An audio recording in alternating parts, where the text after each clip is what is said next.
It was a crime which pushed everything else off the front pages. 3 men, all known criminals, found shot dead in the Essex countryside. It was a cold-blooded, professional killing. The victims had many enemies, but which one wanted them executed?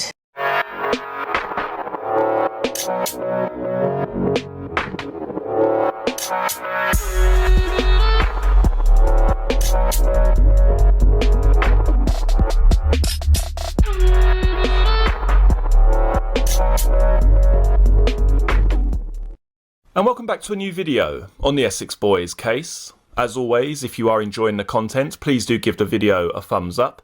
And if you're interested in the Essex Boys case, or simply true crime in general, don't forget to hit the subscribe button below. And in this video, we hear from other inmates on the Witness Protection Unit who spent a great deal of time in the company of Darren Nichols. These men tell a very different story regarding the evening of December the 6th, 1995, and the evidence which was provided by Darren Nichols which ultimately convicted Michael Steele and Jack Womes of triple murder.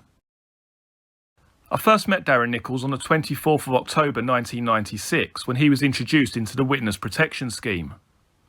When a new person joins the scheme, there is a natural interest by other members of the unit to find out who they are and the reason for their involvement in the scheme. Darren Nichols was no exception.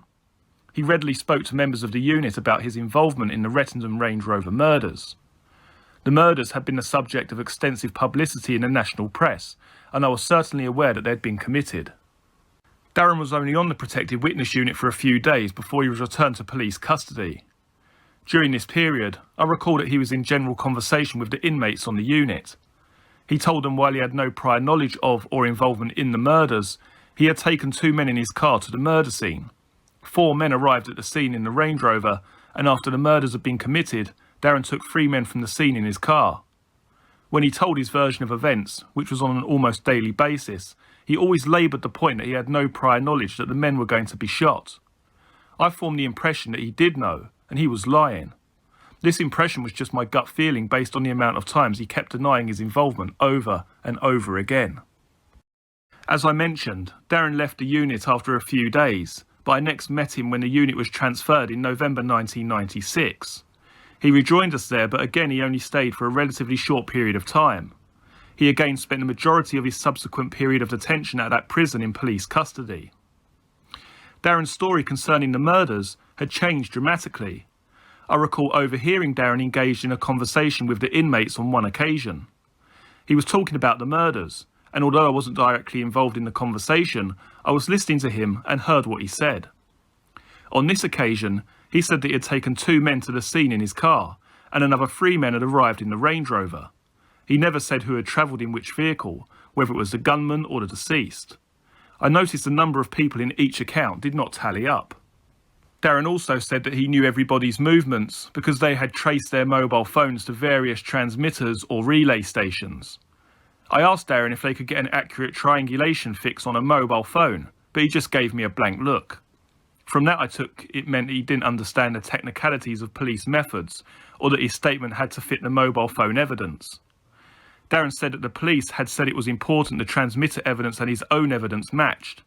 From my own experience, I know that if any discrepancies arise when you are making your statement, the police stop the interview and an off-the-record discussion takes place regarding your discrepancy.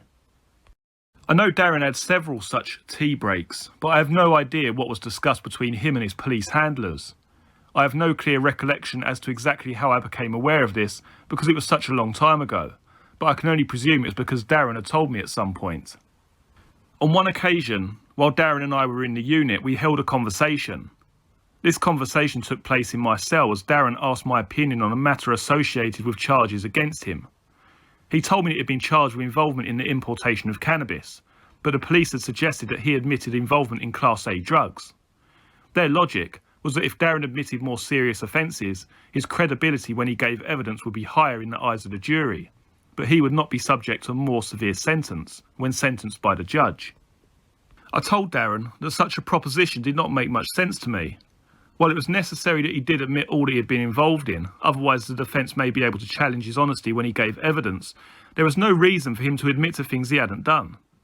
I also have a recollection during this conversation that Darren indicated in a roundabout way that his operational police wanted him to bend the truth during his evidence.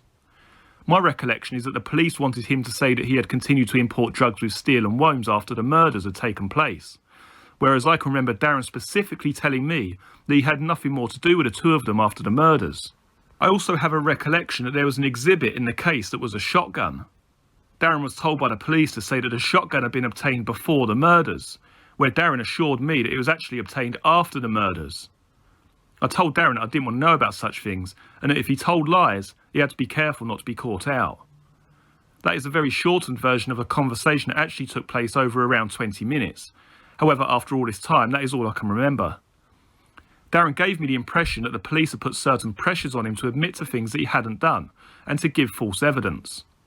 Darren explained that the police had made promises and virtually waved a blank cheque in his face. He said that he wanted a new identity being offered, and a fresh start, and if that meant admitting to offences he hadn't committed and committing perjury, then that is what he was willing to do. I have no idea if Darren Nichols did give false evidence at the trial of Mr. Steele and Mr. Womes. All I know is that he said he intended to do so.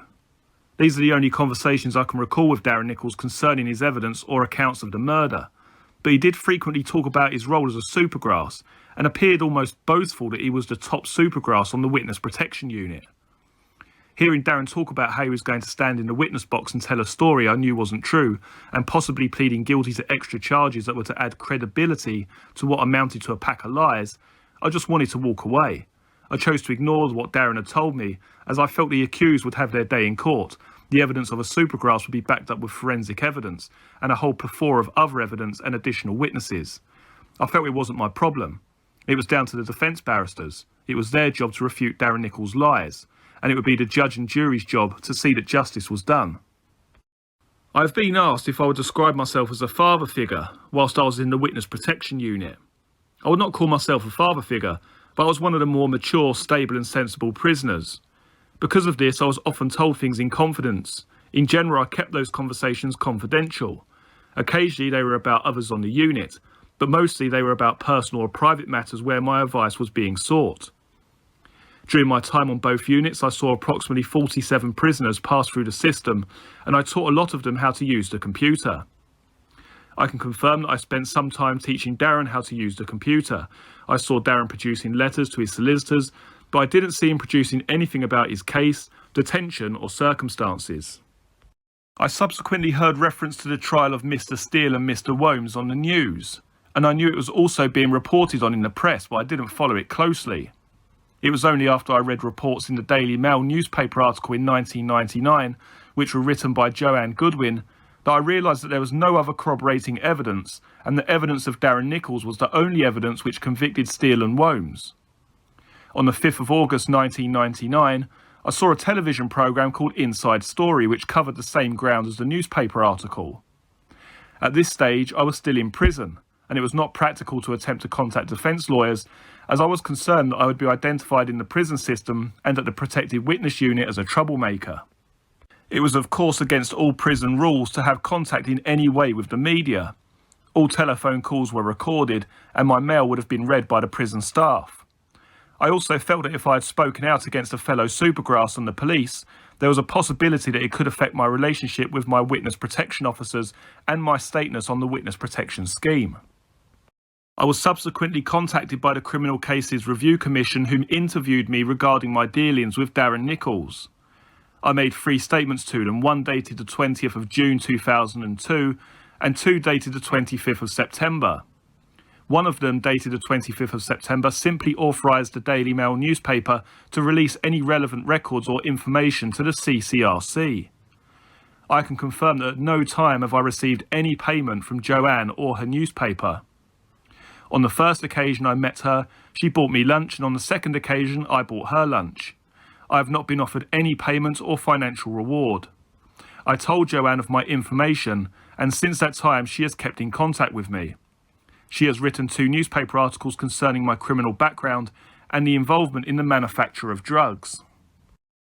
I have also been asked if I have any knowledge of Darren Nichols being in contact with members of the media whilst he was in custody. I can confirm that I am not aware of Darren having any contact with any journalists while he was in the protected witness unit. Darren did not say to me about having any contact with the media whilst he was on the unit.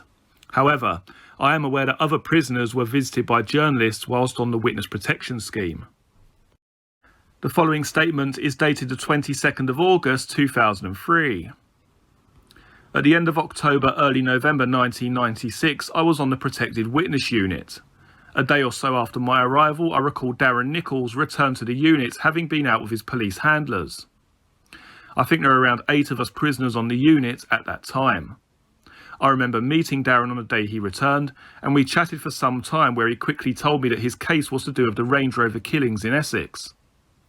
Darren also told me that before the killing he was a police informant, and that the police officer he had been working with in Essex had been nicked soon after.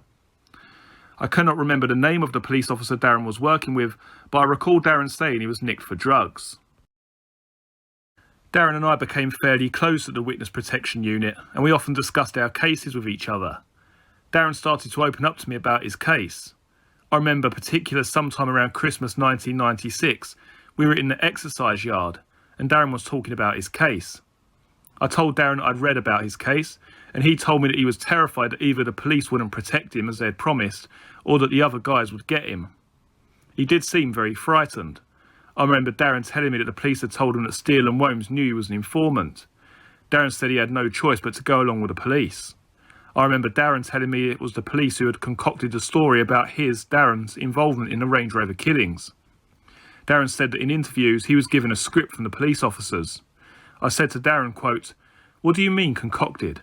And he told me that the police would slide a piece of paper across the table with what they wanted me to say. Darren told me that some of his answers were read from the sheet of paper given to him by the police. The following statement is dated the 23rd of September 2003. Further to my previous statement I made on the 22nd of August 2003, I have today been visited by the police. I was shown a copy of a letter addressed to Mike from Jeff. Having read this copy, it is obviously a copy of a letter sent to me by Jeff, a fellow prisoner I mentioned previously from the protected witness unit. Having read the content of the letter, it is obviously referring to the numerous chats Jeff and I had in the computer room at the witness protection unit. These conversations were regarding Darren Nichols, and myself and Jeff had both come to the conclusion that the 2 men imprisoned for the Rettendon murders were not guilty. We suspected that Essex police may have committed these murders. I have no idea why Jeff thought this, but I certainly believed it because of what Darren had told me about the police passing him notes on what to say had happened. Jeff told me that Darren had admitted to him that he had lied about the case, but would not ever say what areas Darren had lied about. Jeff never told me about the notes passed to Darren by the police, and I never told Jeff what I knew about Darren. It was obvious that Darren had confided in both of us about different areas of his case. Me and Jeff never used to discuss what Darren had told each of us. Well, certainly I didn't tell Jeff about the notes. I had the feeling that Jeff was holding things back from me. I believe Darren opened up to me more than Jeff, perhaps because I was more down to earth than Jeff, who was a very cagey type person and had connections with big people in the criminal world. In relation to the letter, it does appear to be the handwriting of Jeff. I remember Jeff's handwriting from our days in prison together. I remember Jeff's weekly written food forms for food groups. I had been in Jeff's food group on numerous occasions. The following passages come from another inmate on the witness protection unit. We talked many times about his case, and once we became close, he told me that he had made up the story about the shootings to police. He did not say that he had lied to the police, but did say that he had made the story up. My understanding of what he meant by the fact that he had made up the story about the shootings was that he had not told the truth to the police. The following statement comes from another inmate on the witness protection unit, who we will refer to as Inmate A. I remember another protected witness called Darren Nichols. I remember Darren talking about the fact that he was going to make money by selling his story to the media. I never saw anybody from the media ever visit the protected witness program. Some of the other protected witnesses, such as Jeff, Mike and Damon, used to say that they didn't think that Darren was telling the truth in relation to the Rettendon murders. The 3 of them seemed to be obsessed with discussing Darren's involvement with the job. The following statement comes from an inmate named Inmate R. I got on well with Darren, who spoke freely about his case. I would describe Darren as a bit of a bragger. Darren had a friend who knew someone in the media. Darren told me this when I explained that I was having difficulties with my handlers. Darren was suggesting that I could make money out of my story. I remember Darren at some stage talking about figures of £25,000 for a newspaper story and more for a television documentary. It is difficult to make a judgment on whether Darren was telling the truth in relation to the case. Darren was a storyteller in general, but I do remember that in relation to the murders, Darren explained that he dropped off 2 men for a meeting with their victims.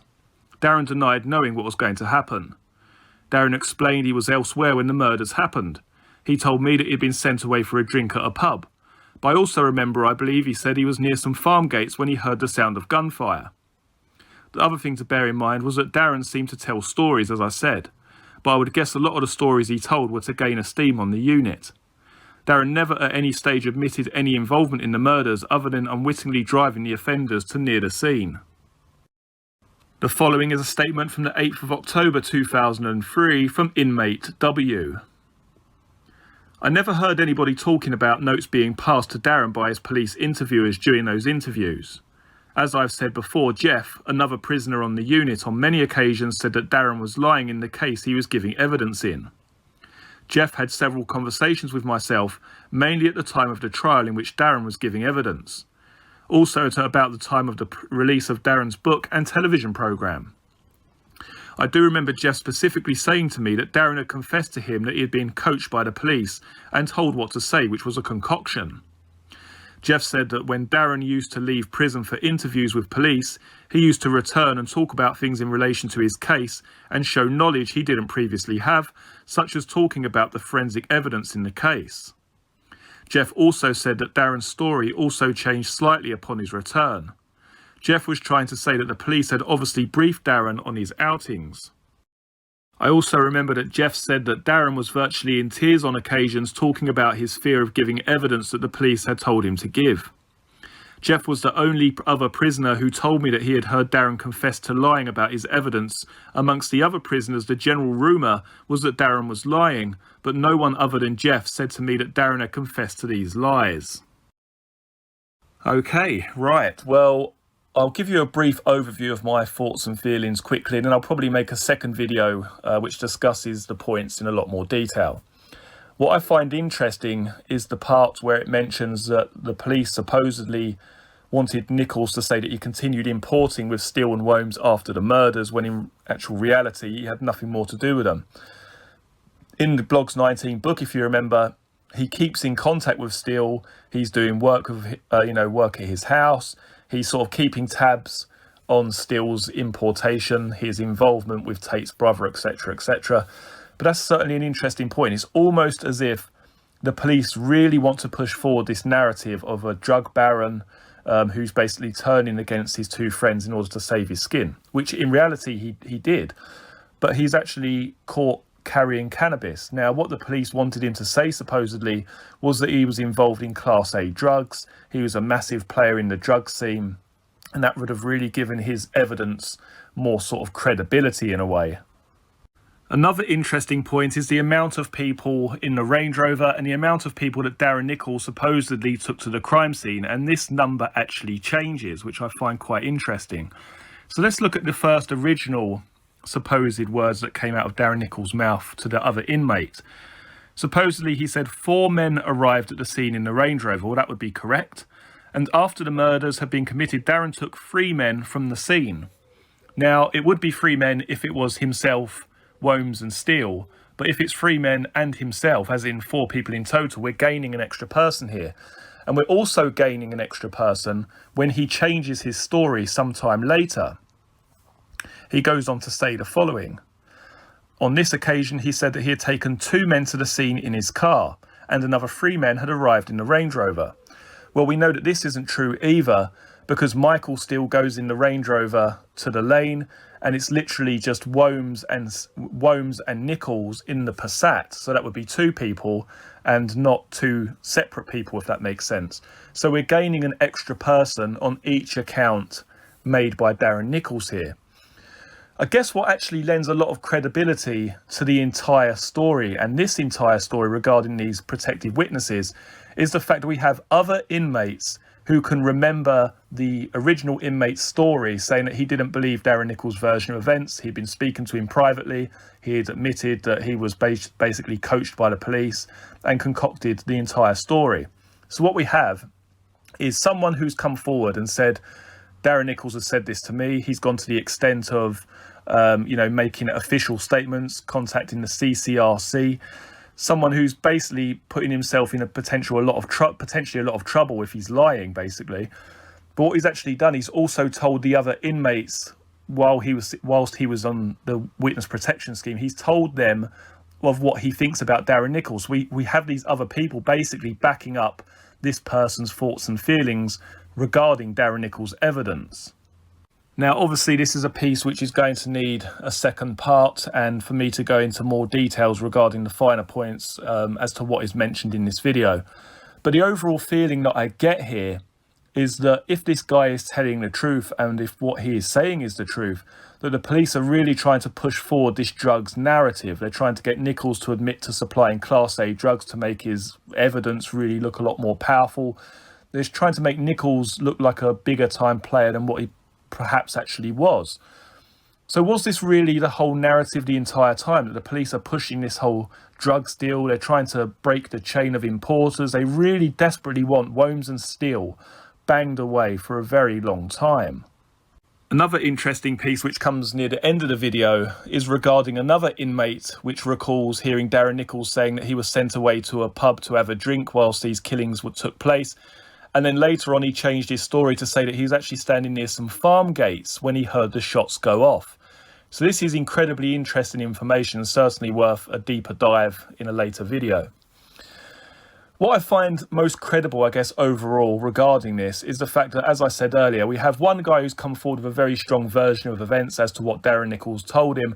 And we also have the other inmates which recall this person's views on Darren Nichols. So we have all of this sort of circumstantial evidence backing up, in a way, what this guy is saying, at least what he thought. It doesn't mean what he is saying is completely true by any means, but it certainly means that he had these thoughts and feelings regarding Nichols during the time that he was in the witness protection unit.